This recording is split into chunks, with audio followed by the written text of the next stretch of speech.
그래서 여러분은 이미 컴퓨터 시스템 자체는 그렇게 낯설지는 않을 거예요. 컴퓨터를 처음에 살려고, 조립해서 살려고 하면은 CPU라는 것이 들어가 있을 거고, 메모리라는 게 들어가 있을 것이고, 하드디스크가 들어가 있을 것이고, 모니터라는 게 필요하고, 또 뭐 키보드가 필요하고, 아, 이런 게 하드웨어다 라고 알고는 있겠지만, 그걸 우리 프로그래머 입장에서 그걸 이용한다라고 칠 때는 그냥 사람이 사용자라고 하면은 키보드 두드리면 되지라고 하지만, 우리는 결국 CPU를 이용해서 이제 프로그램을 실행시켜야 되는데, 그때 CPU가 어떻게 동작하는지 하나하나 낱낱이 알고 하는 프로그래머들은 거의 없거든요.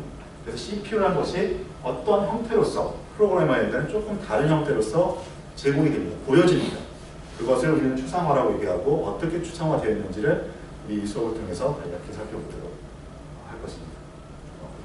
그냥 우스갯소리 목적은 이렇게 함으로써 여러분이 넥스트에서 훨씬 많은 시간을 투자해가지고서 직접 뭔가 소프트웨어를 만드는 여러 가지 경험들을 하고는 있지만, 조금 더 강력한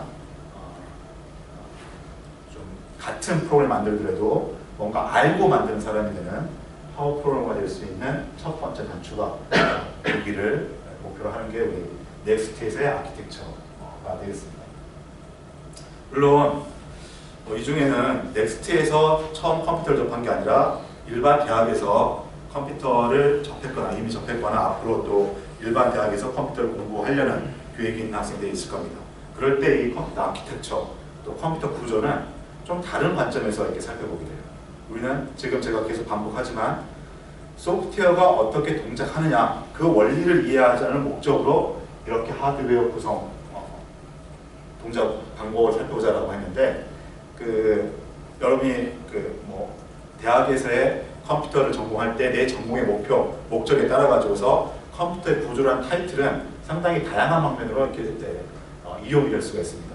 진짜 컴퓨터를 만드는 CPU를 만든 사람 입장에서도 이런 관점에서 컴퓨터의 구성 요소를 살펴볼 필요가 있는 것이고, CPU를 만드는 게 아니라 PC를 조립하는 PC를 만드는 사람 입장에서, 또 우리 네이버 같은 네이버의 춘천에 있는 갑 같은 시스템 가면은 데이터 센터라 해가지고서 많은 컴퓨터들이 수만 대가 같이 어울려져 있는 이런 시스템들이 있죠. 그것도 일종의 컴퓨터 시스템인데, 그것들은 CPU 하나하나 여러분이 조립하는 것이 아니라 한 세트 한 세트로 만들어져 있는 컴퓨터를 연결을 시켜가지고 더 큰 규모의 컴퓨터 시스템을 만듭니다. 그런 걸 만들기 위해서 또 컴퓨터 아키텍처를 공부하기도 합니다. 이런 다양한 목적이 있지만 넥스트의 목적은 이런 거다라는 거. 그래서 몇 번 하다 보니까 제가 교재는 크게 의존을 하지 않고 교재 순서를 따라가긴 하는데, 의존하고 수업을 하다 보니까 학생들이 이제 교재는 잘 안 보는 경향이 있는데요. 나름 많이 고민을 했고, 제가 이 분야에 저 혼자 전문가는 아니기 때문에 다른 대학이나 다른 교육하는 컴퓨터 시스템을 교육하는 데서도 많이 선택을 하고 있는 책이 되겠습니다. 이거는 제가 다른 책도 좀 가지고 왔는데, 이렇게 하면은 일반적으로 컴퓨터 아키텍처라고 한다면 컴퓨터 시스템 구조, 조금 요즘 최근에 나온 책으로 컴퓨터 아키텍처, 이런 식들의 책이 기본적인 일반 대학에서 교재를 많이 쓰는 것들입니다. 이 책도 일반 대학에서 쓰고 있긴 한데 채택하고 있는데 그렇게 많지는 않아요. 자, 근데 어떻게 해서 넥스트에서 이걸 선택하게 되냐면, 컴퓨터 시스템즈라고 이렇게 되어 있고, 부제가 프로그래머스 퍼스펙티브라고 되어 있습니다. 그래서 프로그래머가 바라보는 관점에서의 컴퓨터 시스템, 컴퓨터 하드웨어를 얘기하고 있는 책이 되겠습니다. 그래서 책이 두껍고 뒤에 7장 이후 8장, 특히 8장 이후부터는 여러분이 가만히 읽어보면은 오퍼레이팅 시스템, 운영체제 속에서 했던 것과 거의 70~80% 동일한 내용을 갖고 있습니다. 즉 운영체제라는 것과 이 아키텍처라는 것이 분류만 이렇게 돼 있을 뿐이지, 우리가 바라보는 관점만 좀 다를 뿐이지, 사실 컴퓨터 시스템이라는 소프트웨어가 동작하는 컴퓨터 시스템 동작 원리를 얘기하고 있는 똑같은 겁니다. 그래서 그런 관점에서 이거는 하드웨어가 동작하는 것을 소프트웨어 엔지니어인 프로그래머의 관점에서 이해해보자고 저술해놓은 책입니다. 해외에 있는 대학에서 이미 교재로 많이 쓰이고 있는 것이고요. 여러분이 읽어줬으면 하는 그런 제가 바람을 가지고 있습니다. 다만 이 책이 저도 이제 한 세 번째 읽어보는데 보면 볼 때마다 계속 오타가 발견이 돼요. 오타가 발견돼서 좀 그 점이 좀 그 단점이긴 한데 책 자체가 괜찮은 책이니까 수업 내용을 따라가면서 교재 내용도 살펴보고 또 과제 몇 개가 여기 있는 연습 문제를 풀어보는 풀이하는 과제가 있기 때문에 같이 살펴보기 바랍니다. 다만 제가 좀 전에 오타라고 표현했던 것이 보통 이렇게 번역책에서의 오타가 그냥 토시가 조금 틀린다거나 문장이 조금 이제 좀 어색하게 번역된다거나 이런 오타 잘못된 건데 이 책은 그 숫자가 잘못된 것들이 있어요. 숫자가 잘못되고 그림에서 이렇게 있었을 때 A 글씨 B 이렇게 있는데 설명을 할 때 A가 B보다 크다 뭐 이런 식으로 설명해야 되는데 B가 A보다 크다 이런 식으로 막 설명하는 오타들이 많습니다. 그래서 이것을 조금 배경 지식이 없이 읽다 보면은 이 책이 나쁜 책이 될 수가 있어요. 그래서 이제 맥락을 잘 이해하다 보면 이해가 안 되는 부분이 있을 겁니다. 저도 사실 그 오타를 발견한 거는 그렇게 발견을 한 겁니다. 읽다가 이해가 안 돼요. 이해가 안 돼서 원서를 펼쳐보니까 이게 번역이 잘못됐구나 라고 살펴보는데 그런 점들이 몇 개가 있어가지고 조금 제가 좀 주저하긴 합니다만은 내용 자체는 꽤 지금까지 쭉 설명한 맥락에서 우리 소프트웨어 엔지니어가 하드웨어를 이해하는데 살펴볼 만한 내용이 있으니까 이거는 좀 여러분이 읽을 수 있었으면 좋겠고요. 그 앞에서 좀 또 얘기한 것처럼 컴퓨터 구조라는 것이 여러분이 기대했던 것과도 다른 얘기를 할 수 있어요. 그렇지만 넥스트에서는 또 전혀 그런 걸 기대 안 할 수도 있고 컴퓨터의 좀 더 하드웨어적인 부분들을 시중에서 많이 보고 싶으면 시중에 이제 나와 있는 이런 책들은 제가 이 수업에 다루는 것보다는 좀 더 하드웨어에 치중된 책들일 겁니다. 이런 아주 고전적인 책들은 너무 이제 고리타분한 거고 요즘 보니까 이렇게 한빛이나 이런 컴퓨터 전문 그 출판사들이 있죠. 그래서 나온 지 1, 2년 안 된 책들 사실 내용은 같은데 이렇게 설명해놓은 방식이나 그림이나 문체가 요즘 사람들 읽기에는 더 편할 겁니다. 그렇지만 재미없을 겁니다. 그런 책은. 근데 이제 만약에 여기 이제 보면 아키텍처 수업을 하면서도 계속 뭔가 이제 소프트웨어 얘기만 많이 할 거거든요.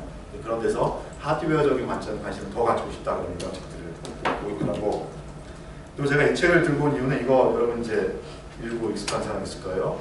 독학사 준비하는 사람들이 이제 보는 책인데 저는 이 책을 다시 한번 이런 식의 책을 보면서 야, 왜 어쨌든 혼자 공부해서 학위를 주는데 이런 걸 외우고 있어야지 학위를 주는지 차라리 우리 시스템 설계하는 과제를 낸다거나 프로그래밍을 하나 한다거나 이렇게 해서 학사학위 줬으면 좋겠는데 아무튼 이런 책은 아주 정말로 이제 고전적인 고리타분한 수준에서 사람들이 얘기하는 컴퓨터 구조의 기본적인 아이템들을 좀 나열하고 있는 것 같습니다. 기본적인 거. 그래서 혹시나 지금 여기 게스트에 있는 친구들 중에서 또 독학사나 이런 걸 공부한다면 이런 것들을 이제 보는 게 더 빠를 거고요. 연관성, 내용은 연관성이 있으니까 혹시 이런 걸 보다가도 질문사항이 있으면 저한테 와서 찾아보면 되겠습니다. 아무튼 이 정도로 그리고 여기 이제 또 아래쪽에 있는 하나 또 참고 서적은 이런 책인데요. 컴퓨터 아키텍처, 컴퓨터 구조를 조금 어렵게 강의하는 클래스에서 쓰고 있는 책입니다. 그래서 내용이 좀 더 좀 그냥 언뜻 봐도 그림이나 표나 이런 것들이 좀 어려운 것처럼 돼 있어요. 그래서 이것도 참조해 보면 좋을 텐데 제가 첫 두학기 때 생각 없이 이것도 같이 봅시다 해서 여기서도 막 문제를 내고 예제도 이렇게 하고 있는데 넥스트에서는 큰 의미가 없는 것 같아요. 이게 필요 없다가 아니라 사람들이 모든 걸 이 정해진 시간 내에 다 가져갈 수는 없는 거잖아요. 아까 우리 학습이라는 것이 내가 결국 가져가는 건데 그냥 지금도 저는 그런 걸 가지고 그런데 못 빠져나가고 있긴 하지만 이것저것 다 주고 싶고 이게 여러분이 가져가야 될 거라고 저는 생각하고 있어가지고 다 던져주려고 하는데 그게 아닌 것 같다는 생각은 머릿속에 이해는 하고 있습니다. 그래서 참조하면 좋겠지만 조금 넥스트에서는 좀 오버한 게 아닌가 싶은 그런 문제. 자, 근데 한마디로 제가 여기 뭐 지금 가져온 것만 해도 5번 이렇게 되는데 이게 다른 내용이 아니에요. 목차나 이런 것들을 펼쳐보면은 사실 다 같습니다. 같은 내용을 다루는데 관점이 좀 달라요. 아까 이제 이게 아키텍처 얘기하는데 프로그래머의 관점이라고 했잖아요. 요거는 하드웨어 시스템 설계자의 관점을 많이 따르고 있습니다. 그렇지만 두 책의 구성이 뒤에 나와 있는 8장 이후에 OS하고 똑같다는 부분을 제외하고는 거의 같은 구성을 가지고 있어요. 그 챕터 제목으로는. 그래서 우리가 학습할 유닛, 학문이라는 것은 크게 차이 나는 건 없다. 내가 어떤 관점을 가지고 어떤 넓이, 어떤 깊이까지 볼 거냐라는 겁니다. 그래서 다시 처음부터 들어가면 여러분이 이 수업을 통해서 내가 뭘 가져가려고 제공하고 있는 것인지를 좀 이해하고 그 이해를 바탕으로 해서 나는 뭘 가져갈 것인가, 강사가 뭘 줄 것인지를 이해한 다음에 나는 뭘 가져갈 것인가를 여러분이 수업 진행이나 우리 강의 계획서 같은 데 있죠. 수업 학습 목표 이런 것들을 보고서 잘 판단해서 따라가 주시기 바랍니다. 아무래도 제가 주도하는 수업이다 보니까 이제 제 수업 목표로 따라가 주실 것을 좀 강력하게 주장을 합니다만은 왜 이걸 하는가라는 것은 좀 이해를 했으면 좋겠습니다. 첫 장이 너무 길었죠? 장황하게 공부를 다시 한마디로 얘기하면은 컴퓨터가 소프트웨어 어떻게 동작시킬 것인지 좀 더 하드웨어 감정을 살펴보자 이건데 여러분이 주도적으로 좀 잘 찾아갈 것을 가져갔으면 좋겠다는 게 딱 정리하는 겁니다. 이거 공부할 겁니다. 이 책 모두 다 살펴봐도 이 내용이 거의 모든 책들의 적으면 한 60%, 많으면 80% 정도를 커버하는 내용입니다. 모든 책들에. 컴퓨터 아키텍처는 그래서 이걸 공부하는 겁니다. 그런데 우리 관점이 좀 다르니까 어디에다 중점을 두느냐 이런 거죠. 여기 보시면 우리 이런 것도 합니다. 어떤 수업에서 보면은 소프트웨어가 많이 치우친 아키텍처 컴퓨터 구조에서는 이런 것들 깹니다. 프로세스 엑스큐션과 이런 거 설계 방법. 진짜 이건 CPU를 만드는 하드웨어를 만드는 것을 제가 간단히 소개를 할 겁니다. 몇 번 고민을 하다가 넣어둔 것인데 우리가 이 CPU가 어떻게 동작하는지를 이해하자라는 측면에 좀 넣어놨고요. 아무튼 그래서 어떤 수업에서는 이걸 아예 빼기도 하고 또 어떤 수업에서는 전체 수업의 이해가 한 60~70%를 차지하기도 하고 그렇습니다. 그런데 이제 우리 이번 넥스트에서의 아키텍처 수업에서는 크게는 아이템이 6가지가 이렇게 있습니다만은 위에 중간에 있는 2개와 뒤에 있는 메모리 이 3개 데이터의 표현 방법, 머신 레벨 프로그래밍, 메모리 이 3개를 넥스트에서 여러분이 하드웨어를 이해하는 소프트웨어 엔지니어로서 가져가야 될 가장 중요한 거라고 생각하고 시간을 가장 많이 드리도록 하겠습니다. 첫 번째 건 오늘 대략 이렇게 훑어볼 것이고요. 이거는 두 번째 아이템은 지금 여러분들이 이미 프로그램들을 많이 하고 있습니다. 그래서 결국 프로그램이라는 것은 컴퓨터 상에서의 데이터를 내가 주어진 알고리즘에 따라서 조작하는 것입니다. 그래서 그 데이터가 무엇이냐 요것들을 좀 잘 알아야 되는데 프로그래머의 순수한 입장에서는 그걸 잘 여기서 여러분 객체라는 것, 객체 설계라는 것 이렇게 들어봤을 거고 그런 레벨, 또 사용자가 어떤 데이터를 필요로 하는가 그리고 이 사용자가 사용한 데이터들은 정보랑 또 어떤 것들이 붙어 있는가 조금 더 하이 레벨에서 사람한테 가까운 레벨에서 데이터를 살펴봤을 겁니다. 그런데 그 데이터라는 것이 결국 컴퓨터에서는 맨 밑바닥에서 메모리 안에 바이너리 이진수로서 표현이 된다는 것입니다. 이진수 들어봤죠? 바로 컴퓨터가 어떻게 그 이진수를 표현하고 있느냐. 여러분이 사용하는 그 많은 복잡한 자료 구조 데이터들도 결국은 다 이렇게 표현된다는 겁니다. 여기서 아주 단순한 것만 보는 것처럼 보이지만 가장 밑바닥의 내용들을 살펴보는 것이죠. 그래서 결국 컴퓨터라는 것은 데이터를 비트의 조합인 이런 방식으로 표현한다. 그것이 우리 눈에 인티저가 되고 소수점 숫자가 되고 또 그게 더 합쳐지면은 어레이가 되고 또 합쳐지면은 어떤 구조체가 되고 더 좀 이제 사람한테 친근하게 만들어지면은 어떤 오브젝트 객체가 되고 이런 것들에서 가장 밑바닥인 컴퓨터에서 우리 이제 프로그램 사용할 데이터라는 것은 결국 컴퓨터에서 어떤 형태로 표현이 되고 있는 것인가. 그렇기 때문에 우리가 주의할 사항은 무엇인가. 그것들을 이제 살펴볼 것이고요. 두 번째 좀 시간 많이 들여서 살펴본 것은 머신 레벨 프로그래밍입니다. 그래서 이 수업 시간에 실제로 다룰 것들은 여러분 혹시 들어봤을지 모르겠는데 어셈블리 프로그래밍 언어 우리 수업을 했죠. 우리 원래 수업 이름이 프로그래밍 언어 인 자바, 프로그래밍 언어 인 C++ 이렇게 돼 있어요. 그러니까 C++ 프로그래밍을 배우는 것뿐만 아니라 컴퓨터에서의 프로그래밍 언어라는 게 무엇인가 이런 것도 아마 언급을 받았을 겁니다. 그러다 보면 그 중에서 하나가 어셈블리 언어라는 것들을 들어갔을 겁니다. 여기서 그래서 그러면 어셈블리 프로그래밍을 공부하는 것인가? 라고 생각하시는데 그게 아니라 컴퓨터는 CPU는 결국 내가 만든 프로그램을 CPU상에서 실행을 시켜줘야 되는데 그걸 실행시켜 줄 수 있는 가장 밑바닥 사람하고 이해할 수 있는 표현의 방법이 어셈블리 프로그램입니다. 우리가 만든 프로그램은 결국 CPU가 이해할 수 있는 기계 수준의 어떤 표현 방식대로 바꿔줘야지만이 CPU가 컴퓨터 동작을 시켜줄 텐데 그래서 나는 C, 자바, C++ 이런 형태로서 프로그램을 표현하지만 CPU는 기계 수준의 뭔가 프로그램 표현 방식을 가지고 있다는 것입니다. 그게 어셈블리라는 것이고요. 이걸 배우는 목적은 나는 위에서 하이레벨 랭귀지로 프로그램을 만들었지만 결국 내가 만든 프로그램은 이런 형태로 CPU가 실행을 한다는 겁니다. 그래서 넥스트에 특히나 여기서 뭐 게임 서버, 게임 전공에서 시스템 전부 밑바닥까지 살펴보는 전공이 아니고서는 이런 머신 레벨 수준에서의 어떤 프로그램 표현 방식을 살펴볼 기회가 거의 없을 겁니다. 그럼에도 불구하고 우리가 이걸 배우는 목적은 앞에서 얘기했던 컴퓨터 하드웨어와 소프트웨어의 인터페이스를 살펴본다고 했는데 바로 이겁니다. 컴퓨터 하드웨어, CPU의 정기적인 신호를 우리 프로그래머들이 하나하나씩 알고서 다 조작할 수가 없는 것이죠. 그걸 조작할 수 있는 수단이 바로 기계가 알고 있는 프로그램 랭귀지라는 것입니다. 그래서 우리가 의지만 있다면 사람이 알고 있는 프로그램 랭귀지가 아니라 기계가 알고 있는 프로그램 랭귀지로 프로그램을 만들 수가 있는 것입니다. 그러면 기계의 기능을 완전 100% 우리는 활용해서 뭔가 시스템을 이용하게 되는 것이죠. 그러려면 이런 것들을 알아야 되는데 우리가 이런 걸 이용해서 프로그램을 하자라는 것이 아니라 너무 복잡한 일이 되니까 우리가 만든 프로그램이 실제 CPU는 어떤 방식으로 번역을 해가지고서 동작시키고 있는가를 살펴보는 것입니다.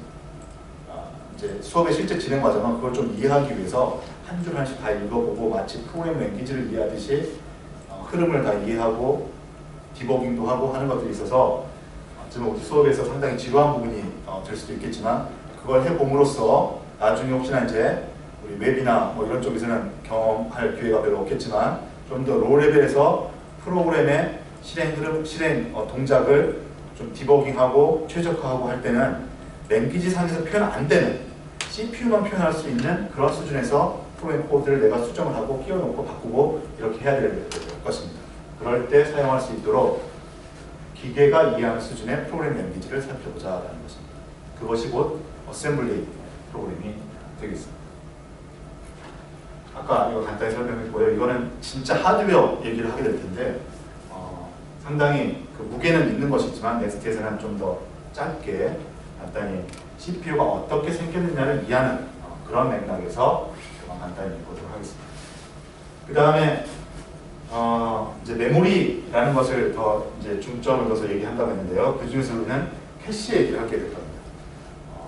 운영체제, 넥스트에서는 수업 커리큘럼 구성이 운영체제를 먼저 하고 아키텍처를 또 뒤에 하는 식으로 되어 있어가지고서 메모리에 어드레싱 하는 것들 여러분이 이미 알고 있게 될 텐데 그때 뭐 가상 메모리 이런 식으로 얘기는 했지만 캐시 메모리를 구체적으로 얘기는 하지 않았습니다.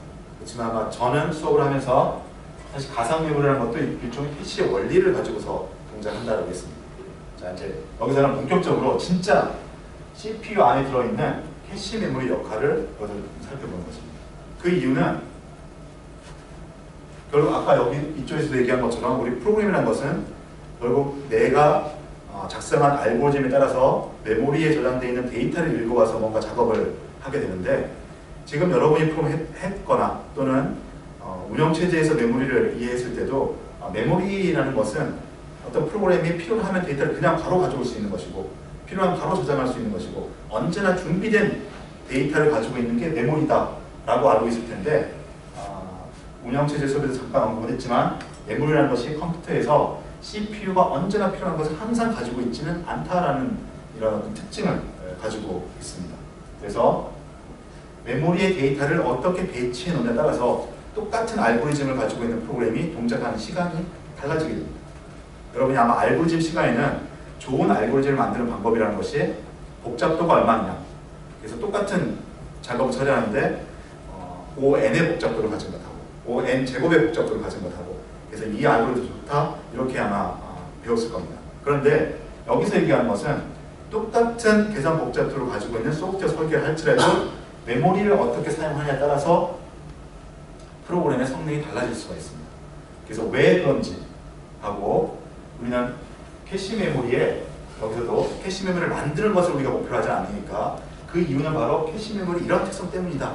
그렇기 때문에 우리가 캐시 메모리를 만들지는 못하지만 캐시 메모리를 활용하는 것은 좀 다르게 프로그램할 수 있다는 그 한 가지 기회를 여기서 살펴보게 될 것입니다.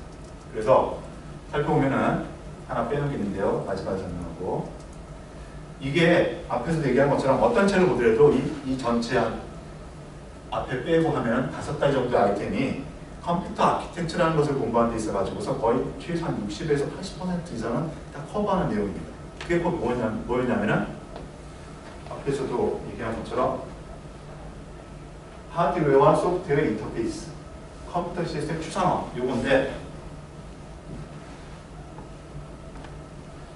첫 번째, 데이터가 어떻게 표현되는가 이게 컴퓨터 시스템의 추상화입니다.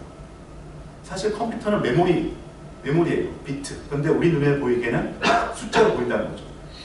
그걸 거꾸로 가는 겁니다. 여러분이 이미 숫자를 알고 있어요. 데이터를 알고 있고 어떤 숫자 쓰는 것, 객체 이런 거 다 알고 있습니다. 그런데 그게 실제 컴퓨터에는 어떻게 되어 있는가 하드웨어에 어떻게 매칭되어 있는가 이걸 배우는 겁니다. 그래서 실제 컴퓨터 시스템 메모리라는 것이 그 하드웨어가 우리 프로그램한테 숫자를 보여주는 추상화의 방법이 무엇인가 이걸 보는 것이고요. 이것은 아까도 얘기했던 것처럼 하드웨어와 소프트웨어 엔지니어 사이의 인터페이스가 되겠습니다. 이렇게 일단 보면 되죠. 메모리와 CPU를 이루어져 있는 컴퓨터가 내가 사람이 또는 프로그래머가 알고 있는 프로그래밍 랭귀지와 어떻게 연결이 되어 있는가 그게 어셈블리 랭귀지라고 해서 이걸 다루고 있습니다. 그리고 메모리 쪽에 있게 되는 것이죠. 그 다음에 아까 이제 앞에서 간단히 얘기했던 프로세스 설계 이것이 이제 하드웨어 입장에서 바라보는 것이고 마지막 하나 설명 안 했던 것은 성능 얘기가 나오는데요. 이건 역시 긴 시간은 필요하지 않을 텐데 이런 것들을 쭉 살펴보는 목적 중에 하나는 우리가 이제 오늘 수업 마무리하면서 소프트웨어 엔지니어는 왜 이렇게 하드웨어를 이해해야 되는가라고 하는 데 있어가지고서 한 가지, 여러 가지, 한 서너 가지가 되는데 그중 한 가지가 좀 더 여기서 얘기한 것처럼 같은 알고리즘, 같은 코드로 구성되어 있는 소프트웨어를 할지라도 좀 더 빠른 성능을 가지도록 하는 거였습니다. 그래서 컴퓨터 하드웨어 입장에서 소프트웨어 성능은 어떻게 측정하거나 얘기하는 것인가 그리고 그것을 최적화하는 기본적인 접근 원리는 무엇인가 이걸 간단히 언급해 보도록 하겠습니다. 이런 내용들 여러분이 컴퓨터 아키텍처 하드웨어라고 했을 때 막 반도체 회로 이런 걸 생각했겠지만 사실은 여기에 다 포함되는 것이고요. 그리고 회로의 하나하나의 원리는 사실 이걸 설계하기 전에 다른 수업들을 통해 가지고서 정기적인 걸 다 이해한 다음에 이쪽으로 하는 것이고 전체 우리 컴퓨터 아키텍처라고 한다면 컴퓨터 하드웨어를 소프트웨어 엔지니어들, 일반 사용자들이 어떻게 사용할 것인가 하는 인터페이스 그리고 컴퓨터의 메모리, CPU나 이런 것들이 실제 그 소프트웨어 엔지니어한테는 어떤 방식으로 추상화돼서 보여지는 것인가 어떤 방식으로 보여지는 추상화라는 말이 지금은 좀 어색하다면 어떤 방식으로 보여지는 것인가 그걸 이해하는 것이 컴퓨터 아키텍처 수업의 목적이 되겠습니다.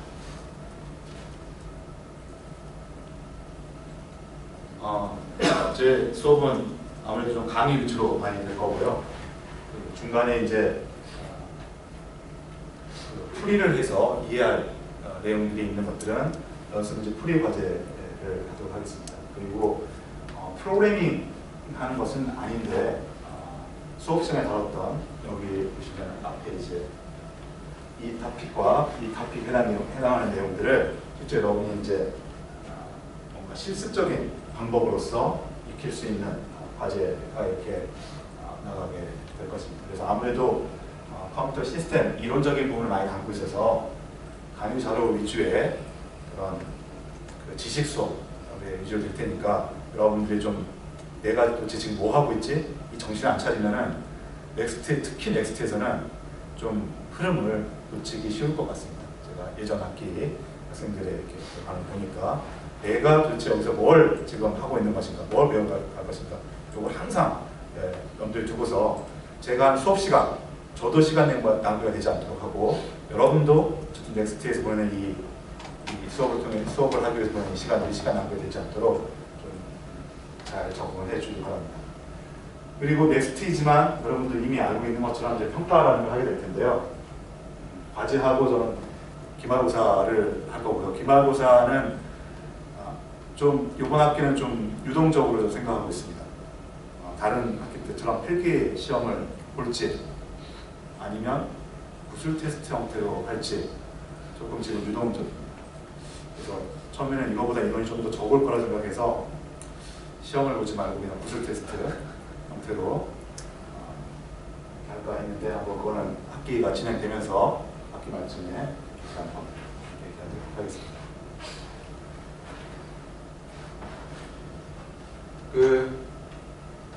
주로 강의 위주로 되긴 하지만 아까 실습 과제 등등을 하기 위해서는 리눅스를 여러분이 사용할 수 있어요. 그래서 혹시 다른 목적, 다른 수업이나 다른 목적을 통해서 우리 버추얼 머신 같은데 리눅스가 설치되어 있다면 그냥 그걸 써도 상관없고요. 만약에 그런 게 없다면 이 수업 서버를 이용하기 바랍니다.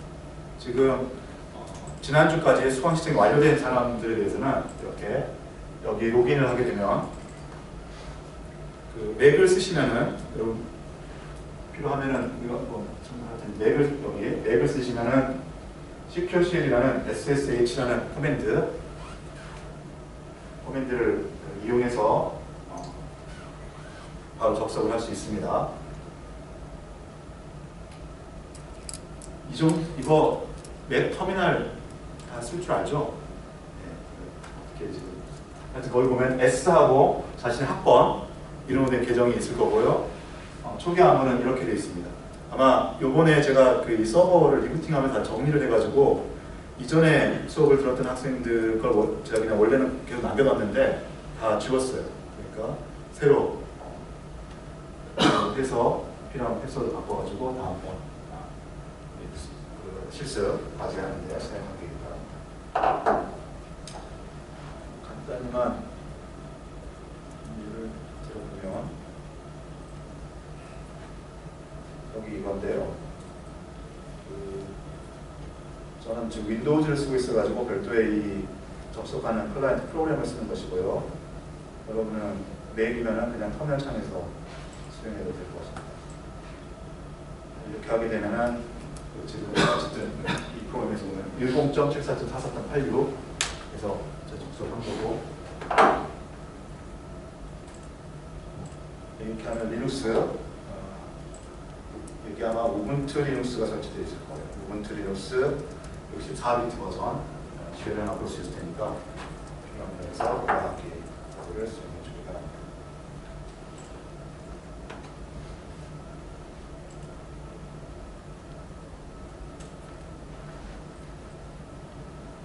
자, 그러면 이제 본격적으로 오늘 수업을 하게 될 텐데요.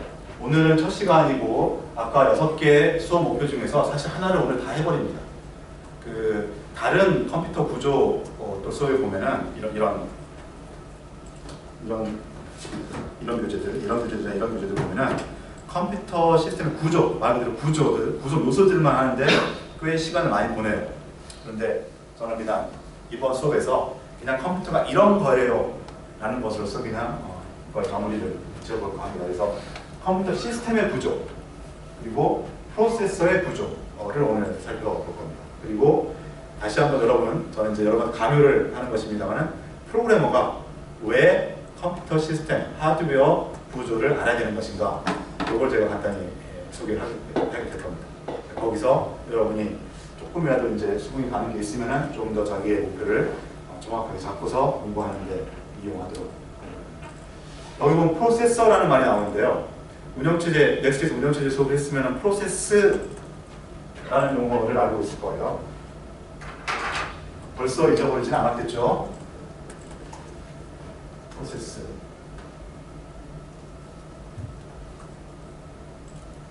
그리고 프로세스 뭡니까? 실행자들을 보고 역시 바로 직전에 수업했던 메모리가 아직도 남아있네요. 그런 이제 정의적인 거 제 수업에서 그랬죠. 참 어떻게 보면 모순적인 이 수업을 하고 있는데 계속 이렇게 지식을 제가 여러분한테 이렇게 주입을 하고 있지만 저는 정의적인 표현 중요하지 않다. 정의적인 표현 중요하지 않다. 사실 정의적인 표현은 내가 그걸 이해했으면 따라오는 것 같습니다. 제 느낌은. 이게 뭔지를 그 내용 실체를 알고 나면은 실체를 알고 나면 대답할 수 있는 한 문장, 한 문구의 정의 그냥 따라올 수 있는 것 같습니다. 그래서 혹시 이번 학기 수업에서도 용어들 많이 다룰 거고요. 컴퓨터 시스템, 운영체제 이런 데에서의 어쩌면 여러분의 좀 그 어려운 거에 또 거의 또 첫 번째로 들 수 있는 것 중에 하나가 너무 많은 용어들이 나와요. 나한테 낯선 용어들. 그래서 그 용어가 무엇인가 아는데 시간 많이 들이거나 재미없게 되는데 그 용어가 무엇이다. 딱딱 이거보다는 그 용어가 왜 나왔는지 그 실체를 이해하는 데 더 중점을 두고 그것에 따라서 이제 용어는 자연스럽게 이해되는 거 보시고 이 얘기를 했던 거는 그리고 프로세스라는 얘기를 할 거고 우리 이제 앞으로는 프로세스라는 얘기 거의 안 할 거고요. 중간에 양념으로만 곁들여질 거고 프로세서라는 얘기를 하게 될 겁니다. 라는 부분. 여기가 이 프로세서가 됩니다. 혹시 프로세서가 뭔지 아는 사람 있습니까?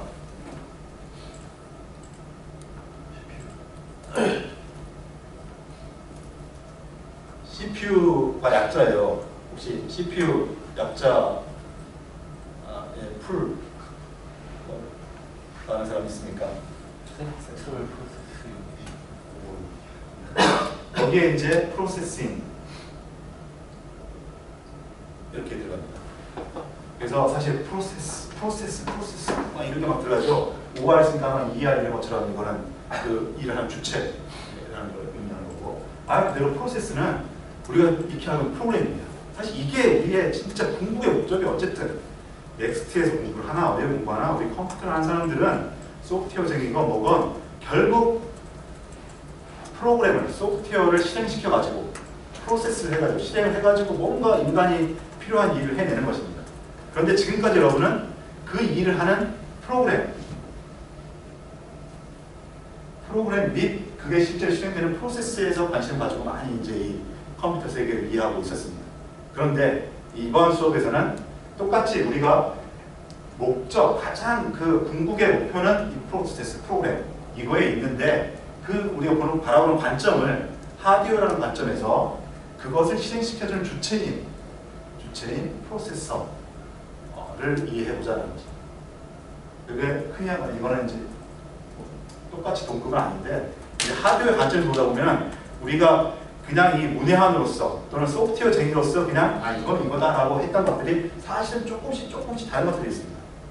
여러분들이 제 수업을 운영체제 수업을 들었을 때도 아마 밖에서는 똑같다라고 이렇게 했던 것들 뭐 예를 들어 가상 주소, 논리 주소 뭐 이런 것들 똑같다고 뭐 했던 것들도 실제로 따지면 조금씩 다른 것들이 좀 있죠. 엄격하게는 그러니까 용어가 이제 다르게 만들어진 건데 그것들을 우리는 이제 조금 더 이 하드웨어 입장에서는 더 면밀하게 살펴보자는 것이죠. 아무튼 이제 우리 하드웨어 관점에서 프로그램의 실행을 살펴보는 이 아키텍처 과목에서는 프로세스의 역할과 구조와 기능 이것들에 좀 더 많은 노력을 들이게 될 겁니다. 그래서 이제 이번 시간에는 그걸 다 보는 게 아니라 기본적인 구조, 기본적인 구성 구조하니까 이게 또 우리 번역으로 치면 구조가 아키텍처 이렇게 또 돼 있죠. 컴퓨터 구조, 컴퓨터 아키텍처 번역이 애매해가지고 그런데 이거는 그냥 우리 보통 명사적인 문맥상의 의미로서의 구성, 구조 그걸 의미하는 겁니다. 구성을 봐 그렇게 구성된 게 어떤 기능을 하는 것인가 오늘 할 것입니다.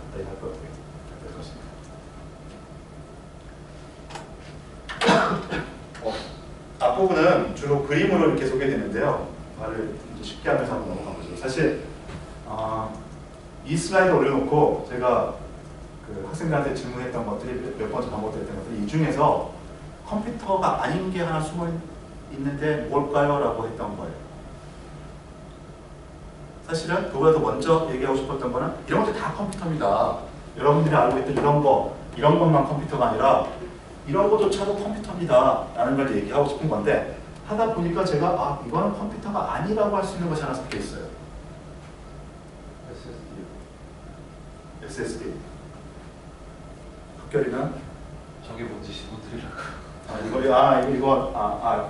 이거 저 메인프레임 또는 데이터 센터 같은 데 있는 메인프레임 이 렉 하나하나가 우리 저 PC 같은 그런 거 PC, 노트북, 스마트폰, TV 그리고 SSD 이거 셋탑박스라고 하는 거 요즘 IPTV 보는 셋탑박스 셋탑박스에는 리모컨 이렇게 되어 있습니다. 여기에서 답을 할 수 있으면은 역시 컴퓨터 시스템의 구조 제가 제 운영체제 수업을 안 들은 학생들은 미안한데 운영체제 할 때 운영체제 정의를 뭔지를 정말 내가 몸으로 이해했더라면 수업에 반했다라고 했잖아요. 이런 그림을 통해서 도대체 컴퓨터 시스템이 뭐고 이건 왜 컴퓨터 시스템이 아니고 이걸 이해한다면 컴퓨터 시스템의 어떤 구성 요소를 반은 이미 알고 들어가는 겁니다. 태우는 이거 SSD가 컴퓨터가 아닐 것 같다. 이모컨. 기다려. 왠지 이 중에 있을 것 같죠. 옛날에는 이런 걸 옛날이 아니라 우리 넥스트 수업이 아니라면은 그냥 일반 학교에서는 이 아키텍처 수업을 2학년 2학기 이 정도에서 하기도 해요. 그래서 좀 더 이렇게 병아리 같은 사람들은 이런 걸 보기도 하고 이런 걸 보기도 한데 이제 잘 알죠. 요즘 스마트 TV라 해가지고 여기서도 저 안드로이드가 막 동작하고 하는 거. 정답은 이겁니다. 리모컨. 리모컨인데 좀 이거 말해. 그럼 리모컨 다 컴퓨터가 아니냐? 이런 거 아니에요. 여기에 있는 이 리모컨은 제가 보기에 컴퓨터가 아니에요. 이거는 컴퓨터입니다. 이거는 컴퓨터가 아니에요. 컴퓨터라는 것을 뜯어보죠. 이미 이러면 답이 나왔는데 이미 대충 이거 PC 여러분 뚜껑 열어보면 이렇게 되어 있습니다. PC 조립을 꽤 잘하는 사람이죠. 손 지저분하지 않게 이렇게 하고 요거가 일반적인 SSD를 열어보면 이렇게 생겼습니다. 하드디스크는 함부로 열면 안 돼요. 혹시 이렇게 얘기를 했더니 하드디스크에 나사가 여기 있습니다. 그래서 이거 나사 조립 풀었다가 다시 잠그면 되겠네 하는데 풀었다 잠그었으면 하드디스크 동작 안 할 가능성이 많습니다. 그런데 SSD는 스마트폰보다 훨씬 더 간단합니다. 요즘 사람들 스마트폰도 액정나고 스스로 고치고 하는데 그냥 대부분 이런 보드 혹은 이거보다 훨씬 작은 보드 한 장 들어 있어요. SSD. 더 복잡하고 예민한 기계 같지만 훨씬 더 간단합니다. 둘 다 컴퓨터예요. 둘 다 컴퓨터. 그럼 왜 이거가 컴퓨터라고 했고 아까 리모컨이 컴퓨터라고 얘기를 하지 않느냐?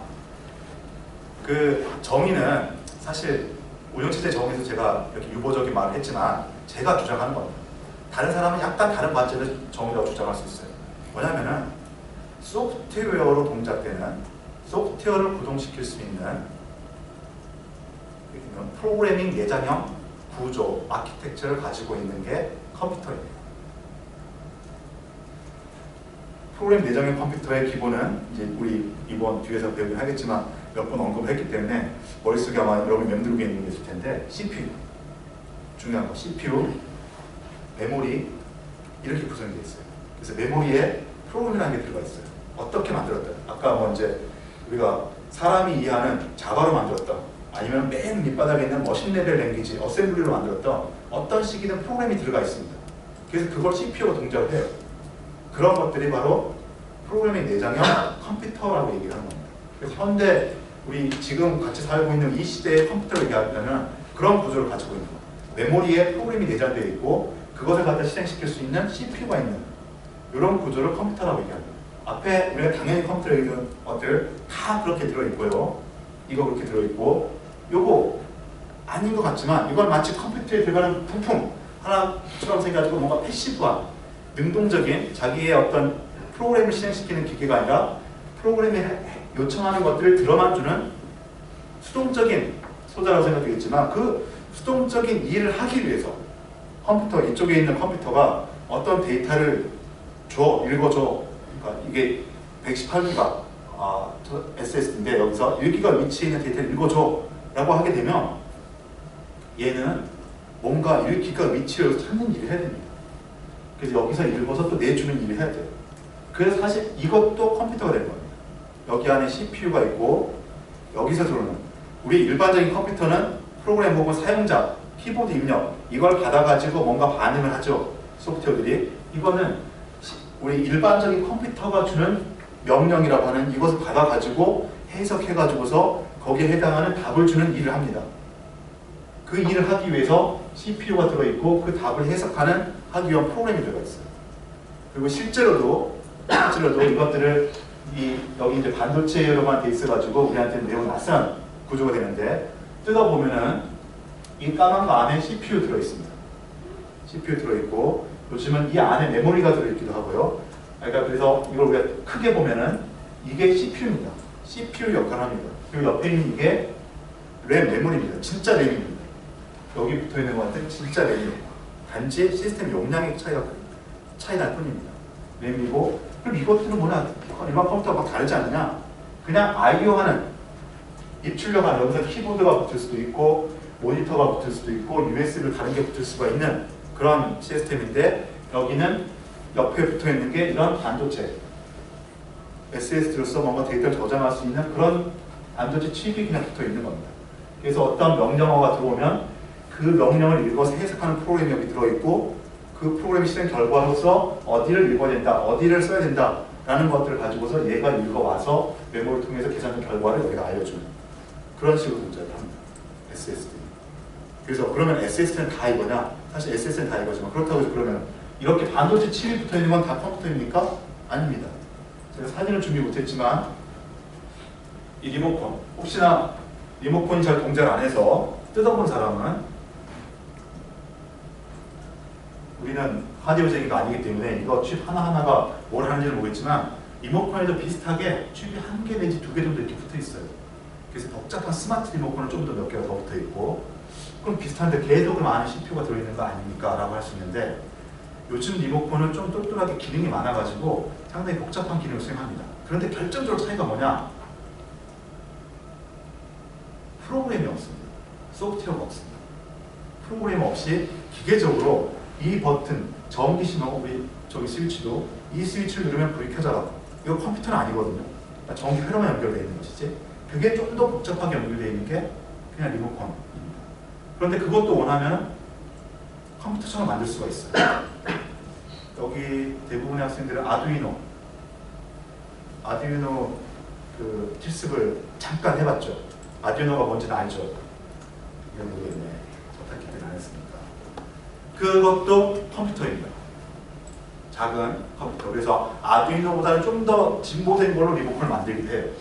그런데 그 차이가 리모컨이니까 컴퓨터가 아니고 SSD니까 컴퓨터고 이게 아니라 컴퓨터라고 얘기하는 것은 CPU와 메모리를 갖추고 있고 그 메모리 안에 소프트웨어, 프로그램을 저장을 해서 그 프로그램을 실행시키는 역할을 하는 CPU가 프로그램을 실행시키느냐 이거에 따라서 컴퓨터이다 아니다 라고 얘기를 한다는 겁니다. 그 구조를 우리가 오늘 시간에는 확실히 얘기를 해보는 그래서 일반적으로 뒤에 컴퓨터 실제 예를 또 그림을 몇 개를 보겠지만 일반적으로 이제 컴퓨터라고 한다면 우리가 쉽게 이제 사실 다 아까 저 책에 얘기할 때도 다 다른 책인데 그 내용은 거의 같다라고 했잖아요. 그런 것처럼 컴퓨터의 기본 틀은 이제 그거고 그래서 그 기본 틀을 우리가 쉽게 이해하기 위해서 우리가 흔히 알고 있는 PC의 메인보드 시스템 이걸 가지고 우리가 얘기를 해보면 뭔가 복잡해 보이지만 컴퓨터로서 중요한 것은 CPU와 메모리입니다. 그리고 그 외에 거의 대부분은 뭐냐면은 입출력 장치라고 할 수 있습니다. 어떤 식의 입출력 장치. 그래서 우리가 PC를 생각할 때는 메인보드가 덩치가 제일 크기 때문에 메인보드가 컴퓨터에 뭔가 이제 전체를 장악하는 그 말 그대로 시스템이고 이것들도 다 동등한 입장에서 부품으로 들어간다 라고 생각이 되겠지만 컴퓨터 입장에서 보면은 CPU와 메모리가 가장 중요한 부품이고 메인보드에서 무슨 역할을 하느냐 이것들을 연결시켜주는 역할을 합니다.